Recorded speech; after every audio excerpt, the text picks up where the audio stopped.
जानेवारी, February, March, April 12 महिने असतात.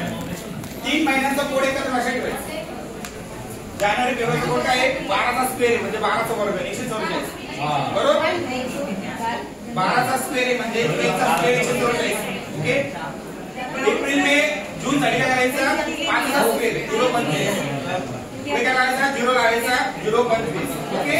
त्यानंतर 6चा स्क्वेअर जुलै, ऑगस्ट आणि सप्टेंबर साठी काय 0.25. नंतर ऑक्टोबर, नोव्हेंबर, डिसेंबर साठी काय करायचं? 12च्या स्क्वेअर मध्ये 2 ऍड करायचे म्हणजे 146 करायचं. काय करायचं? सुरुवातीला काय 144 आहे, शेवटला काय असेल 146. ठीक आहे. त्यानंतर जन्म वर्ष 1900 ते 1999 मध्ये असेल तर कोड 0 घ्यायचा. काय घ्यायचा? 0. आणि 2000 ते 2099 असेल कोड घ्यायचा 6 घ्यायचा. म्हणजे आपले सगळे आपत्ती किंवा आपले जे मुलं असतील शाळेतील जे असेल ते सगळं काही त्यांच्या कोड काही 6 येईल. एकदम अचूक पद्धत आहे. तुम्ही कुठेही जा, तुम्ही मोबाईल ओपन करा, तुम्हाला तारीख पाहून तुम्हाला 8चा जन्म आजचा दिवस सुद्धा काढला लागते. आज वार काय आहे? आज वार काय आहे? गुरुवार आहे ना. हे वार कोड आहे. याच्यामध्ये रविवारला 1 नंबर द्यायचा. त्या नंबर द्यायचा रविवारला 1, सोमवारला 2, मंगळवार 3, बुधवार 4, गुरुवार 5, शुक्रवार 6 आणि शनिवारला 0 द्यायचा. काय द्यायचा? 0. आता याच्यामध्ये आजची तारीख काय आहे?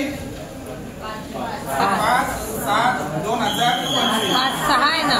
6/2025.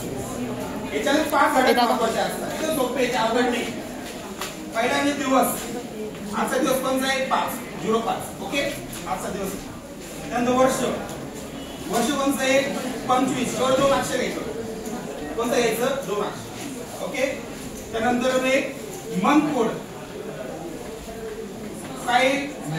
महिना कोणता आहे? 6. याच्यात महिना कोणता आहे? 6वा महिना कोणता आहे? तो जून. जूनचा कोड सांगा किती आहे? 5. आला का तुमचा? पहिला काय घ्यायचं? दिवस.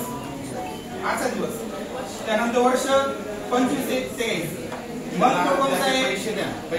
तो येत नव्हता बरं का? इथे मंथ कोड दिले पैसे मिळत किती आला तो? 5. त्यानंतर वर्ष कोड सांगा. वर्ष कोड किती आहे? 2000 नंतर तारीख आहे ना. 2025 आहे. 6. ओके. त्यानंतर सर्वात महत्वाचं म्हणजे त्याला बोलावं नाही पण द्यायचं आणि पैसे पण द्यायचे म्हणा. तुझ्या पैसे द्या. त्याचा लागवड दिले नाही ना.